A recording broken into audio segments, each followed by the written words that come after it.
My husband and I are followers of Torah, but my husband has thrown all of his socks away and wants me to do it too. Okay, understandably, because of the mixing of the fabrics in Torah. Please help me make sense out of all of this. Okay, the scripture that we're talking about right here is found in Leviticus chapter 19.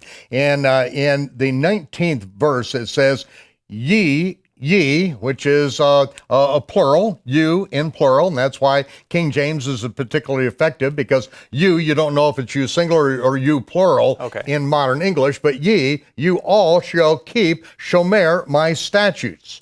Thou shalt not let thy cattle, which is flocks, don't think of bovine, think of flocks, gender with a diverse kind, okay?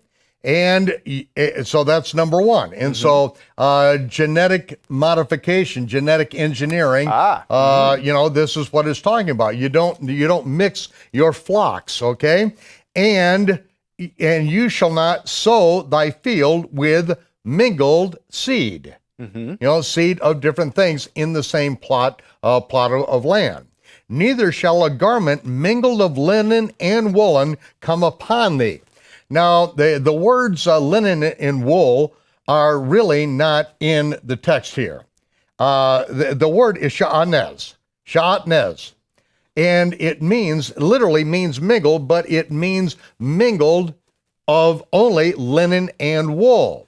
And so when the scripture talks about this, not to mingle linen and wool together, is specific about this.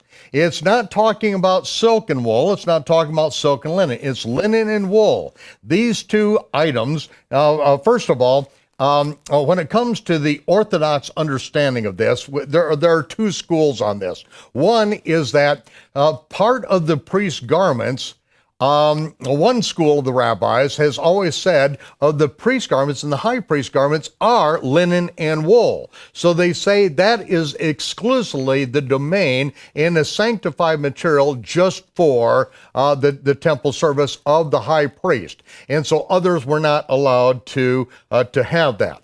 Now, another school says that no, it's not that way. Modern Orthodox Judaism, Phariseeism today, says that, the tzitzit are made of wool, the garment is to be made of linen, and so you have that mixture, but it's done by the priest, and that is the only part of the priest's garment an everyday person's garment that's allowed to be mixed with linen and wool, but it's not woven in together. And that is where they come down to it.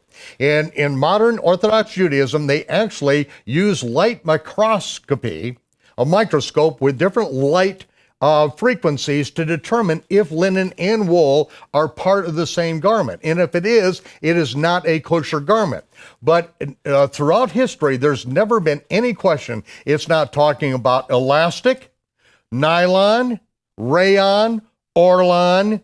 It's talking about none of these things. And so the idea of mixture in this throughout history has never been anything outside of linen and wool, and most socks are not made of linen and wool and in that mixture of things. So this is the issue, and this is my answer on that. Now, if your husband is absolutely dedicated to this and says, I want all the socks in the house thrown out, and he says all my children and wife are gonna go barefoot, then I would say he's the man of the house, okay? I'm not gonna override his position on that, but I would like to share with him that particular thing. It is a mixture of linen and wool, sha'atnez, which is mixture, and it means only linen and wool. Okay, very enlightening. I've often wondered about that one myself.